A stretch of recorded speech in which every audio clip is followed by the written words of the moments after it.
Selon des scientifiques américains, le fruit contient de la citrulline, une substance qui, une fois dans l'organisme, stimule la dilatation des vaisseaux sanguins. A priori, rien ne peut rapprocher la pastèque du Viagra, la pilule de l'érection. Et pourtant, selon des scientifiques américains, le fruit d'été à la chair tendre contient de la citrulline, une substance qui, une fois dans l'organisme, stimule la dilatation des vaisseaux sanguins.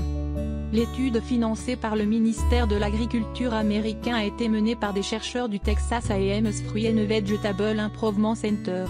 Le Viagra est une marque déposée des laboratoires américains Pfizer.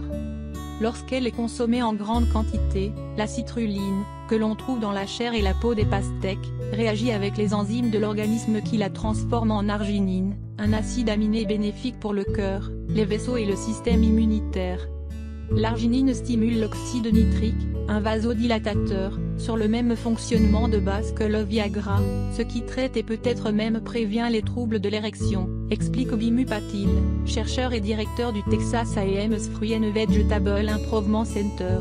La pastèque n'agit pas aussi spécifiquement sur un organe que le Viagra, mais elle représente un bon moyen de dilater les vaisseaux sans risque d'effets secondaires dus aux médicaments. La peau. Méthode Venner, qui étudie la reproduction de la pastèque à l'Université publique de Caroline du Nord, avertit que quiconque prend du Viagra ne doit pas s'attendre à obtenir un effet comparable avec la pastèque. Il semble que la pastèque ait une action intéressante mais qu'elle ne puisse pas se substituer à un quelconque traitement médical, souligne-t-il. L'oxyde nitrique peut aussi soulager une angine, une hypertension artérielle, et bien d'autres problèmes cardiovasculaires, selon les résultats de cette étude. La peau de la pastèque recèle environ 60% de plus de citrulline que sa chair, ce qui peut toutefois varier, a ajouté Bimmu Patil. Mais les scientifiques devraient être capables de trouver les moyens de stimuler la concentration de citrulline dans la chair. On en trouve dans les pastèques de toutes les couleurs, mais elle est plus concentrée dans celle à chair jaune, a souligné Penelope Perkins-Visi, chercheur à Lane, Oklahoma.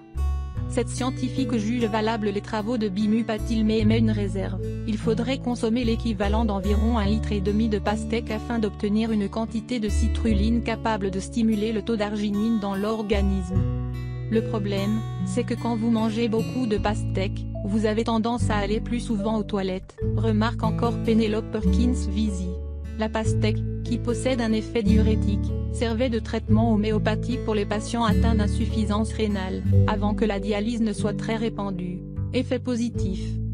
Un autre problème réside dans la quantité de sucre qu'une consommation importante de pastèque pourrait introduire dans la circulation sanguine, favorisant les crampes, a poursuivi Dum Perkins-Visi. Bimmu Patil a déclaré qu'il aimerait mener d'autres études sur la façon de diminuer le taux de sucre dans la pastèque.